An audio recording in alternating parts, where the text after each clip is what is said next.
Hey everybody, it's your pal Globonaut, and I've got a very big video for you today. You'll see the runtime, it's a lot longer than what I usually publish. I've been working on this one in the background for a little while I've been publishing some other videos, so surprise, here's a big video for you. This one took a long time. I had to build a new shuttle, I had to design a new mission architecture, I had to fly it. It took such a long time, a couple of days, just to build, test and fly this mission, and then I've got to edit the video. It's crazy the amount of work that's gone into this thing, but I think you will agree the result is rather spectacular. Speaking of the new shuttle, here it is. It's called the Hitchhiker.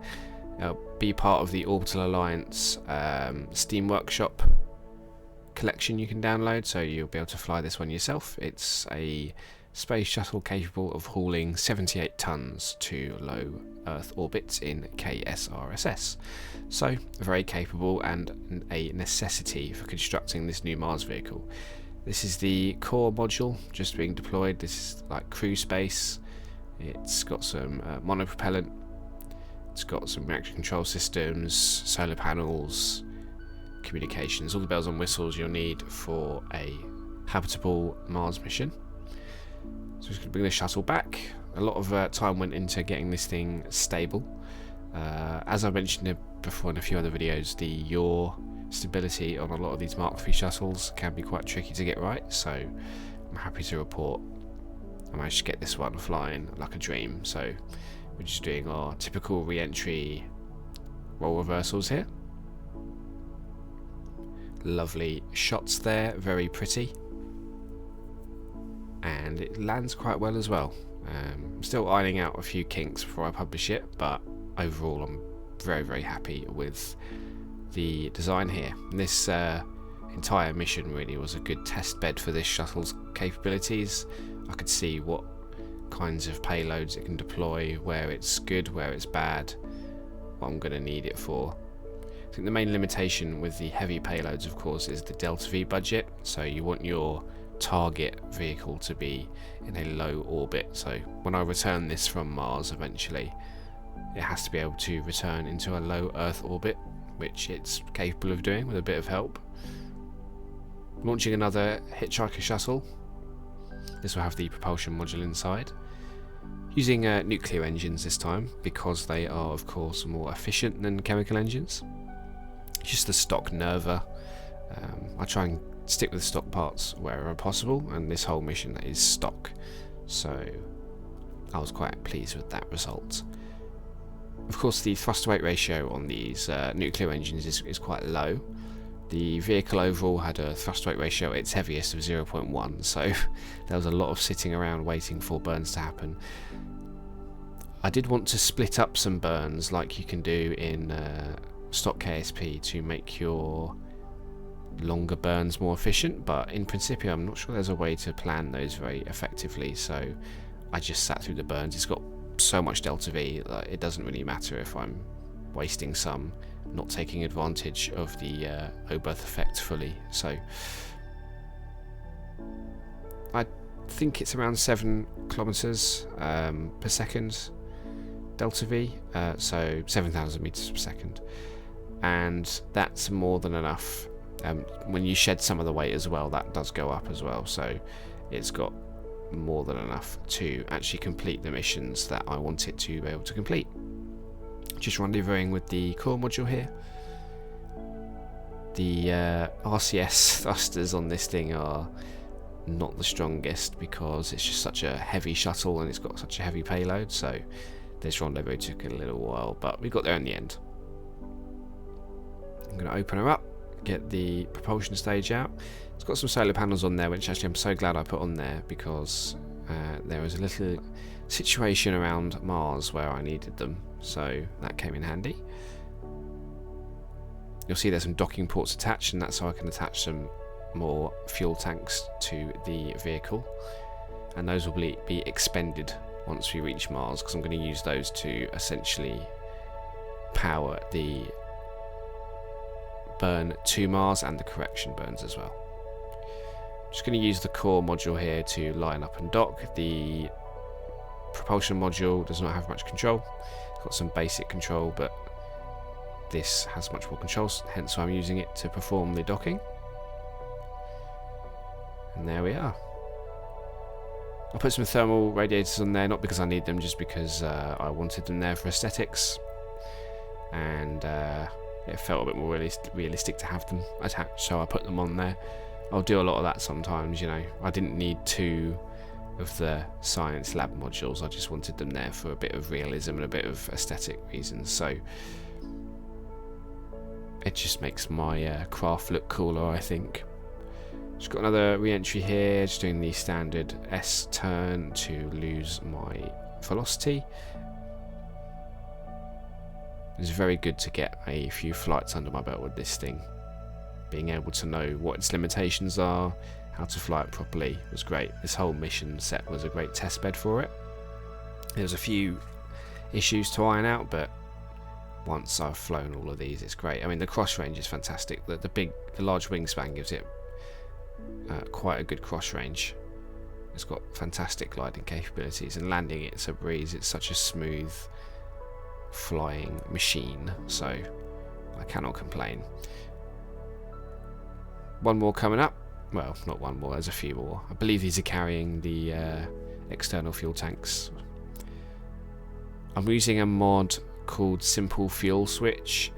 You may notice that I'm not using the liquid fuel, Mark 1 liquid fuel tanks for the Nerva engines, and that's because I installed Simple Fuel Switch. So what it allows you to do is change the contents of any fuel tank in the game.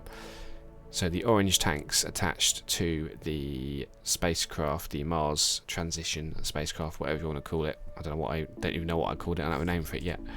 But I could switch those fuel tanks from liquid fuel and oxidized to just liquid fuel. And that saves me from having to muck around with tiny little tanks. I never understood why stock KSP didn't have larger liquid fuel only tanks, or why you couldn't switch different fuel tanks. So this mod just gives you a bit more flexibility with that, which is always appreciated, I think. Doesn't feel too overpowered either. I basically ran out of Delta V by the time this mission was over. So yeah, it's has some tight margins, and that doesn't include a few flight mistakes that I made, but it's good to know that it's got the margins for me to correct those mistakes and still complete the mission. There was a pretty major mistake, which you'll see, but we can use the magic of Principia to resolve some of these errors, which is quite nice. And I just use the shuttle here as the sort of control body to actually dock these pieces together. Don't want to add any extra parts to the actual vehicle where they weren't necessary, so we'll just use the shuttle to dock and then release. The crew cabin actually sticks out a bit too much here, so I just get as close as I can, increase the docking force, and then release the tank, and that will automatically attach it to the tank that I want it to be attached to. So all works regardless, which is lovely. You can see it's coming together now. Very cool shot there of the shuttle moving away from the vehicle. And a lovely shot of the sunset on Earth as well. I wanted to get a few more of these cinematic shots. I want my videos to look cooler. I'm aware that a lot of them are just time lapses, so getting a few cool shots here and there I think improves the viewing experience, and I hope you guys will agree on that front as well. Just another re-entry here. I try and show off as much of the process as I can. I think it's just nice to have a complete log of everything that I've done. More for me. I like to remember some of these missions, especially ones like this where it's a lot of effort and time. I like to go back and go, I did do that, didn't I? That was good. And I think it just makes it feel more complete for you guys as well, seeing the entire mission. I do skip a few sections just for brevity, otherwise this video would be probably over an hour, but I try and keep things in where I can. Just another landing here. Came in a bit steeper this time, but no more steep than my other shuttles. Lovely little touchdown there. And here comes the last of the flights for the Hitchhiker. I think this is the last one. So yeah, a good shuttle. It served its purpose. I was quite happy with the staging here with the solid rocket boosters. I staged them, and then this last one sort of hangs on to give me a little bit of extra speed, so the thrust limits on that one's reduced, and that just helps me get to orbit a bit easier, especially when you're carrying these heavy payloads. You need all the thrust to weight ratio you can get closer to the ground, so you're not wasting so much fuel fighting gravity. So by staggering my staging there, it just made it a bit easier to get to orbit. There's also 4 vectors on this. I think this is the first shuttle I've built with 4 vector engines on. I think the most was 3. Even the Wayfarer, which was my longer range shuttles, only got 3 on them. Unfortunately, I didn't get to fly that one with this mission profile. That's kind of out of service for the Mars missions for the time being. It got some good use in my previous architecture as the refueling ship, but now I've got the Hitchhiker that can sort of take over the role, and the Wayfarer can be used more for longer range missions. It'll be very useful actually for the wind down and refueling of this vehicle once it returns to Earth, because I get it in about a 500 kilometer orbit around Earth when it returns, and this one just doesn't have the delta V to handle that. So actually Wayfarer might see some use in the next video that I use this vehicle in, so stick around. That shuttle still has a place in the space agency here. Same process as last time, just lining it up, increasing the docking capture force, and then releasing the tank and letting the magnetism do the rest. It is a bit annoying that these cockpits stick up, but if it works, it works, so I'm not going to complain too much. There we go, that one's attached. It's really starting to take shape now.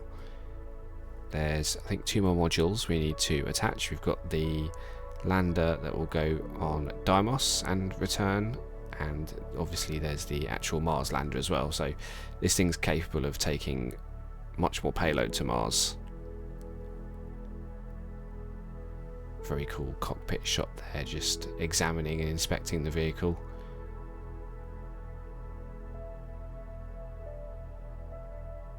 Kerbal Space Program is such a beautiful game sometimes. And one more return and landing. Business as usual now, I think.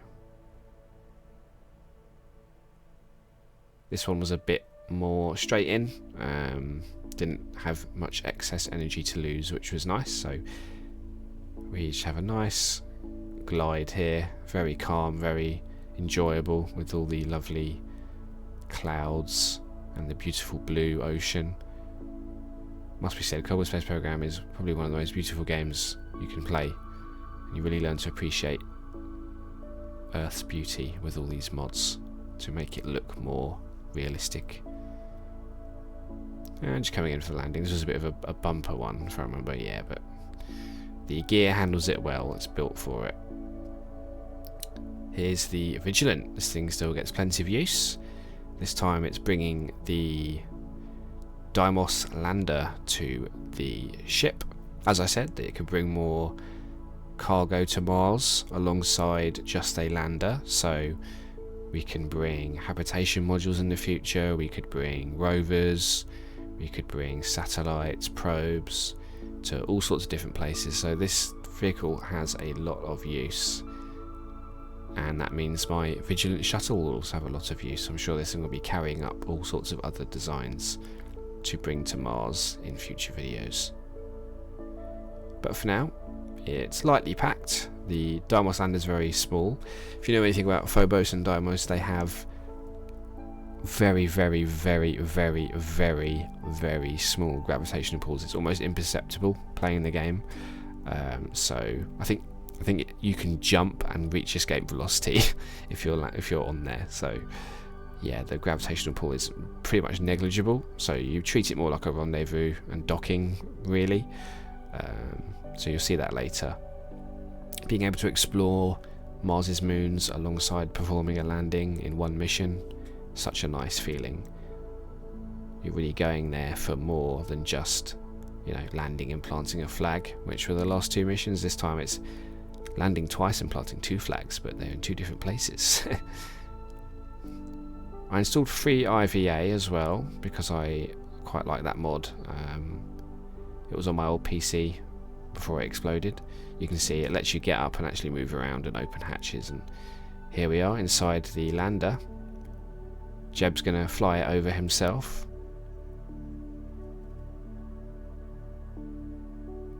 And the free RVA is just great for getting some extra views, giving yourself a sense of scale as well of how big your spacecraft is just by floating around it. You can see there's just nothing really. It's just a couple of fuel tanks, some RCS and a thruster and some gear. That's all you need for these for Mars's moons. They are seriously tiny. Vigilance just docking up now so we can get Jeb back in the shuttle and return him back to Earth. You don't want to leave him up here. And here we're just looking around, enjoying the scene, seeing what we can see out the windows, having a little float about. This is inside the Mars spacecraft now in the lab modules. Really nice views of Earth. And plenty of space for them to enjoy inside here. Back to the shuttle, get on our seat and undock.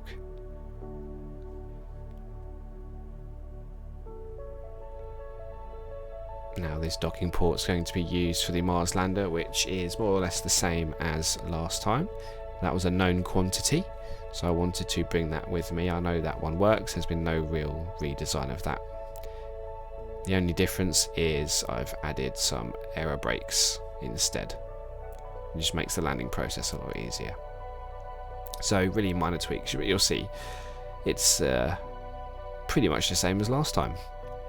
Doing some nice S-turns. Vigilance been my oldest space shuttle, so this thing, I'll always find a space for it in a mission. I just think it's a great little design. It's obviously based very heavily on the real-life space shuttle, which I have a soft spot for despite the glaring safety issues and budget. I think it's such a cool vehicle. It's a very unique, one-of-a-kind vehicle, and in Kerbal Space Program they're a lot more viable as a reusable, cheap alternative to a traditional disposable rocket. But speaking of disposable rockets, I can't launch the landing craft in a shuttle simply because the bays are not big enough to hold it. It is quite a wide vehicle, so I would have to either redesign it to fit inside one, or I can just use this idea. I built this for the last ones, it works fine, why not, right? And we've got our Kerbals on board, they're ready to go for their 3rd Mars mission. Now what's cool is the fact that this assembly can return to Earth orbit. I can sort of use this more as a lifeboat. So what I'll end up doing actually is not returning them in this lander. I'll actually get my little doodlebug shuttle up to pick them up and return them to Earth, which means we can ditch the landing equipment once it's been used in Mars orbit, and that lets us get a little bit more delta V out the craft for returning to Earth. So yeah, it's more of a lifeboat. If I need to bring this in to a Earth collision course and burn it up, the capsule there acts as a little return pod for them if I find that I don't have enough delta V to get into Earth orbit again, or something goes wrong for whatever reason. Just docking it as per usual. This is very similar to the last process. And here's the complete assembly in low Earth orbit. Getting that service module removed, we don't need that anymore. Beautiful, really, really beautiful. And let's go, fire up those engines. Let's go to Mars. I did say the thrust weight ratio is really quite low, so there was a lot of sitting around on 4x time warp waiting for Jeb to complete the burns for me. What's nice is Principia doesn't calculate your trajectories with a single impulse. It actually calculates it stepwise with your engine thrust factored in over the period of time you'll be doing the burn, so that's always quite nice. You can see I'm just manually transferring the fuel from the outer tanks into the inner tanks, so I can ditch those when they're empty, and that just saves a bit of weight, gives us a little bit more delta V to play with. Getting our initial encounter in just a moment here, and then there'll be a mid-course correction burn to get as close as possible, and this is where my first mistake lies, and I want to see if you can notice it, bearing in mind I want to visit one of Mars's moons. What mistake am I going to make that I'll have to correct? Let's see if you spot anything untowards. Just doing my course correction here. What could possibly go wrong? It may become more apparent in a moment, but I will point it out soon anyway. So there we go, I'm just going to get myself lined up there, and I get the capture burn here, which is very cool. Just moving that fuel in. Here we are, floating around almost at Mars. Get a good shot of the spacecraft in interplanetary space.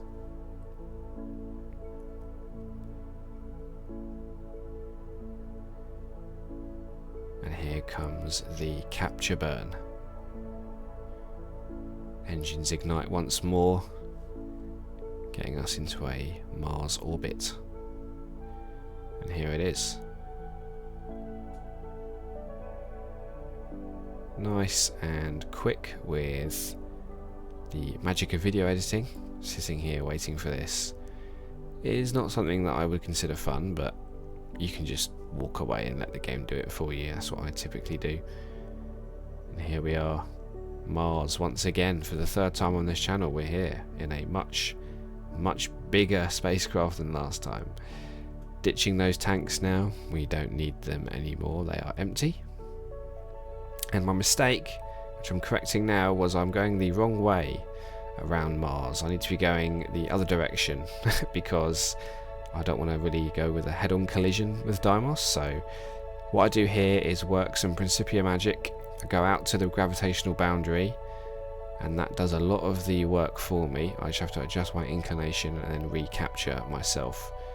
And this saves about 400 meters per second. I was going at about 1,000 meters per second or so around Mars orbit, and I only spent 400 meters per second total doing these maneuvers.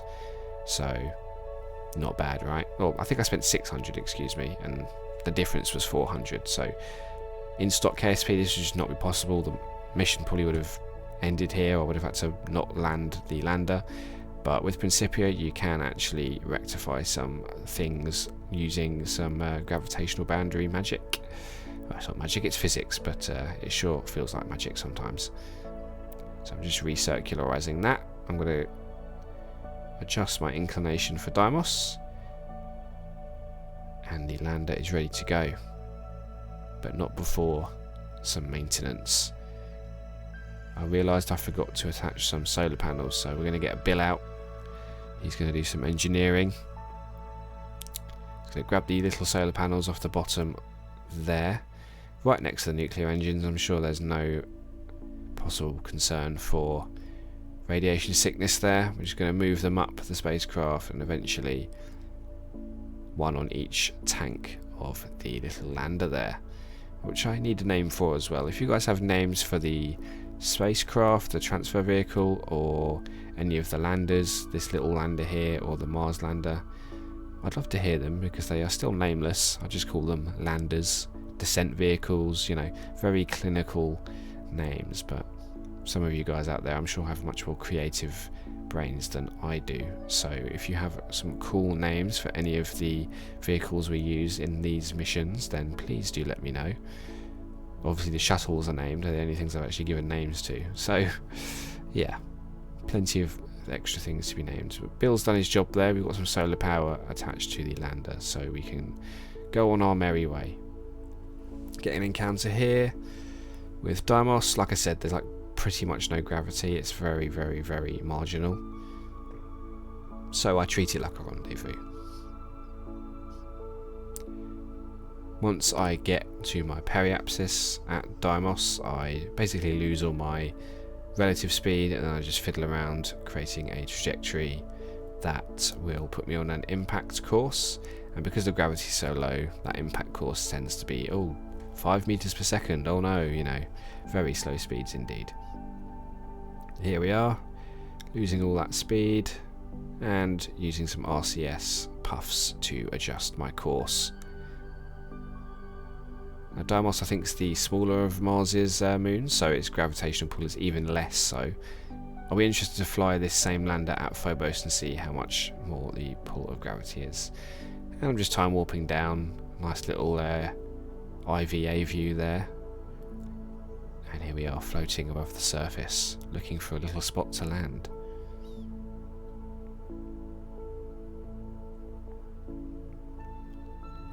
A very slow touchdown. There's no engine burns or anything here. This is purely just letting gravity do the work here.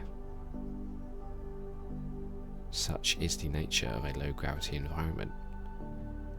Very gentle touchdown, and in fact we need to let the spacecraft settle first. Look, it's not even settling. I had to time warp to let it settle. That's how slowly that took.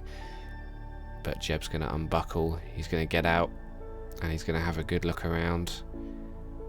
You'll see I take one step and I go flying off, so the IVA or EVA pack, excuse me, is a must for exploring these low gravity worlds.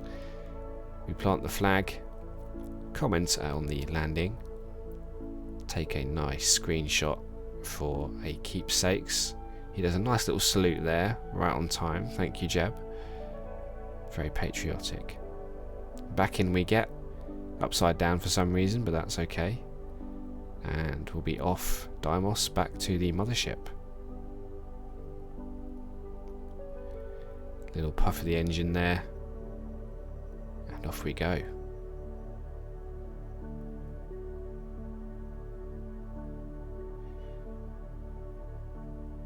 Getting this rendezvous is fairly straightforward.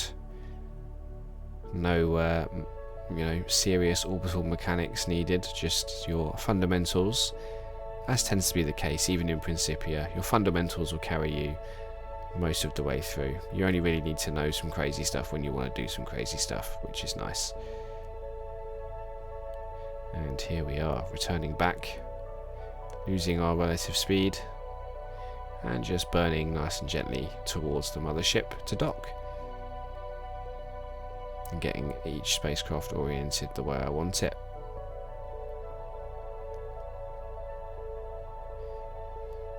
And here we are. A lovely view coming up of the docking. Lots of fiddling around. I'm a very big fiddling around fan. This is sped up, but you can see just a beautiful, nice, straightforward docking. And Jeb's back on the mothership with Bill and Bob, his two best friends in the whole world. Lowering our orbit above Mars now. We want to get lower so the lander can return.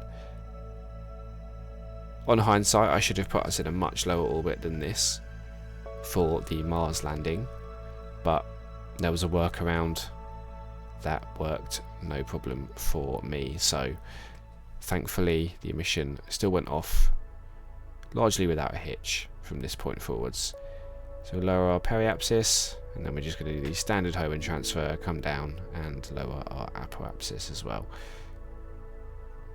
Here we go. And the reason I wanted to lower it with a beautiful shot over Mars here, doing our burn to lower apoapsis, was I wanted to use the tiny little engine, the ant or the whatever it's called, I can't remember, to lower my lander's periapsis into the atmosphere, but I was actually quite high up for that here, so I ended up using a lot of the fuel. Mars is such a beautiful planet, isn't it? Look at that. Free IVA lets you look out all the windows in the way you want. And we're getting the lander undocked and ready to go. As I was saying, the Ant engine, I think is what it was, or the Puff or whatever, one of the small ones. I talked about it in the last Mars video, but I used it to deorbit the lander, but obviously from quite high up here I actually burn a lot of fuel just deorbiting it, so bringing the overall mothership lander combo further down into Mars's gravity well would be a good idea for the next mission. But this is why I fly these. This was very much a test flight of this entire architecture. Luckily it still worked out. I didn't have to, you know, revert or anything, so that was good. But you can see I do a couple of passes. I wanted to just take advantage of the efficiency gains from doing it at apoapsis, because otherwise I'd be using way too much fuel to just deorbit the thing. So a lower orbit with the combination would be a better flight planning choice next time, but now we know, right? This is why you do these test flights.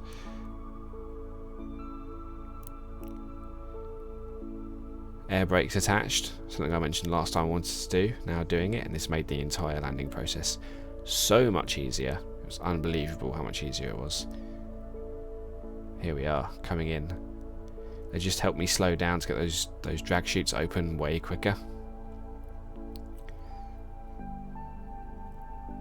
This was definitely my best landing yet.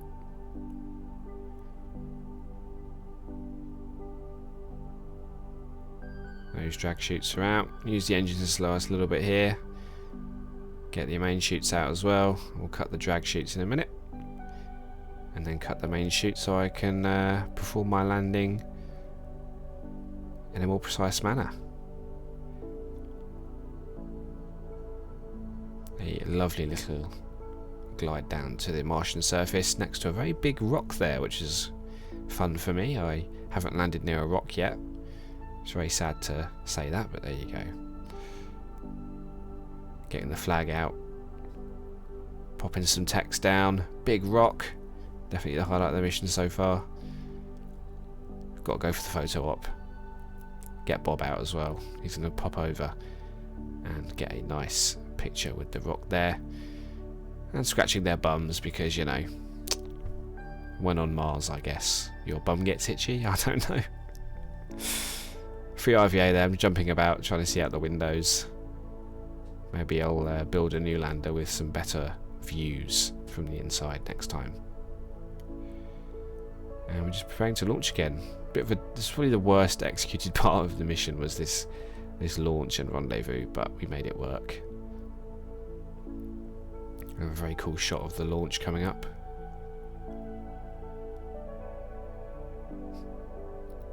Back into orbit we go. Get that gear up. And flying into space once again. Off we go. Cool terrain features around here. I do want to bring a rover down very soon because it would be cool to drive around and have a look. Have a look about, see what else there is Mars has to offer instead of our immediate landing site. Into orbit here, and the inclination was terrible. I really did not fly that well at all, so I did think, oh, I'll change that first, but actually I realised I can probably just get a encounter without having to change my inclination with the power of Principia's manoeuvre planning, and I managed to do that no problem. Of course it means my relative velocity is going to be quite high, and I don't have a lot of delta V left. There's only 300 odd meters per second, and after this burn there's only about 110 meters per second, so it wasn't enough, but the mothership still has plenty of delta V left, so we'll just use that to nullify the velocity instead. Switch to it here, approaching the lander. It's 350 odd meters per second I need to spend just to rendezvous with the lander, which is a bit disappointing, but now I know to put it in a lower orbit. This mistake won't be repeated twice, and like I said, it's got plenty of delta V left, so there's no mission critical errors there, just ways to make it better. You can see we're coming into dock.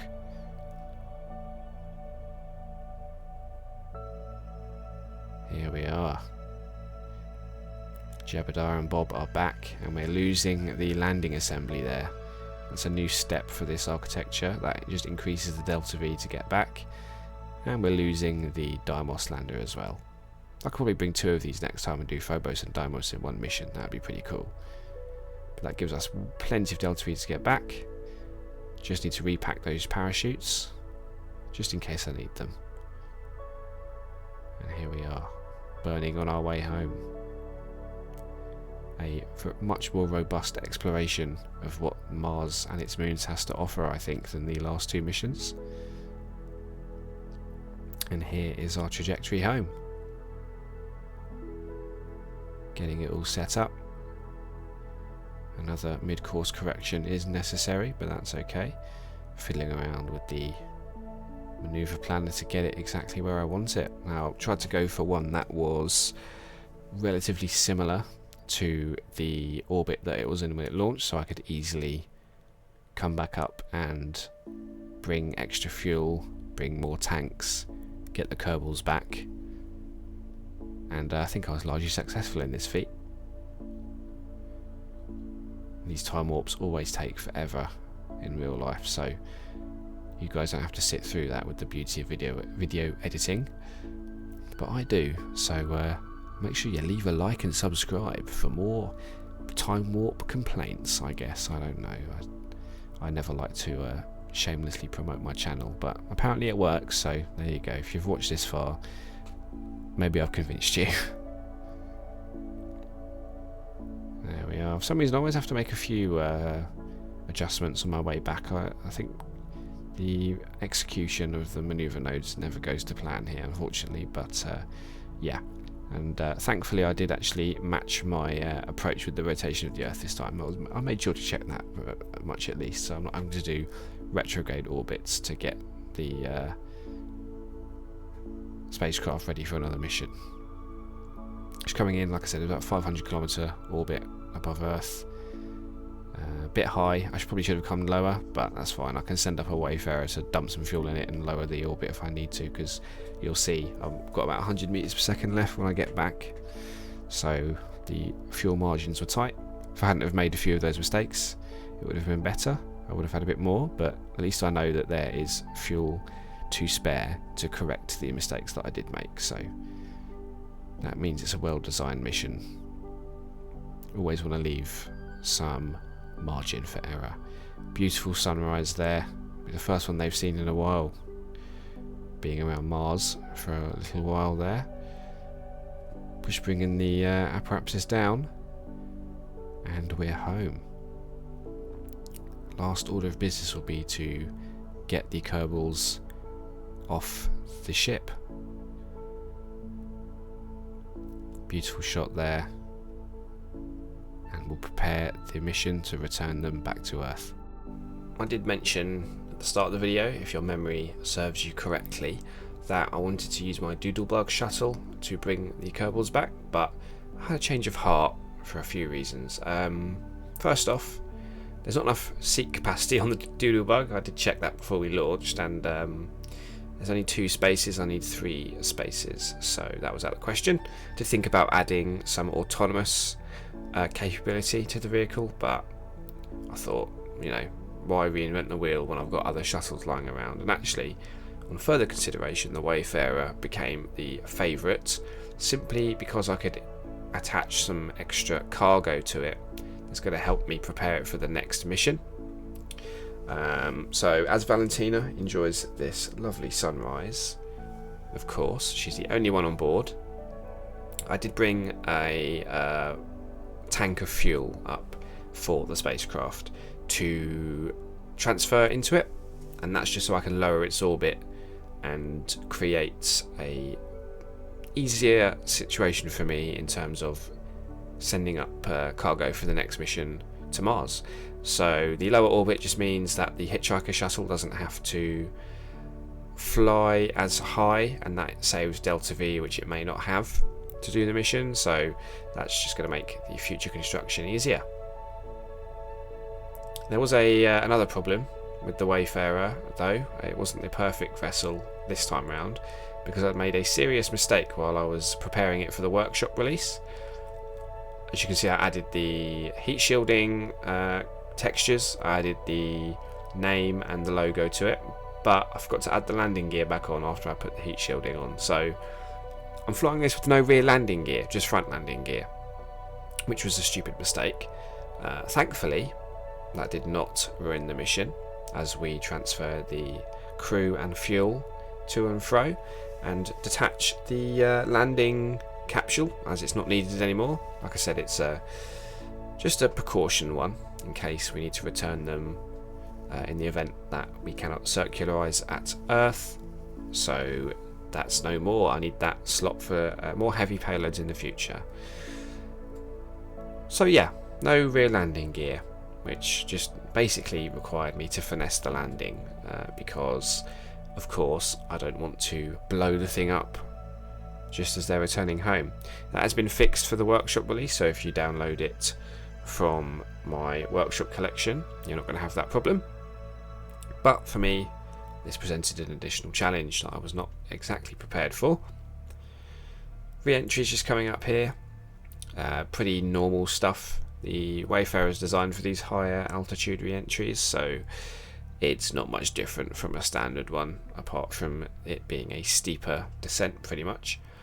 But just a bank here because we need to align our trajectory with the Space Center. And we came in quite high and quite fast, so there was an S-turn I had to do closer to the Space Center as well, just to lose a little bit of extra speed and altitude. And yeah, no gear was going to be more of a trouble than I thought it was. Luckily I managed to get it on the ground in one piece with no trouble. So if you yourself are flying this and you find that your rear landing gear is gone, don't panic too much. Just, you know, lock in, unleash your inner pilot, and you will be fine, hopefully. Opted for this as well because I think it's nicer for them to return in a lower G return trajectory than the ballistic return that the capsule would give them. So it's just nice for them to acclimatise back on Earth without dealing with the gravity of a ballistic trajectory. But here we are, very, very gentle touchdown, no explosions, no rear gear, no problem, and that's it. We'll get it ready for another mission in a different video. Hopefully you enjoyed this one. I'm aware it's a long one, but I do want to put more of these cool projects ones out, so let me know if you want to see more. Thank you.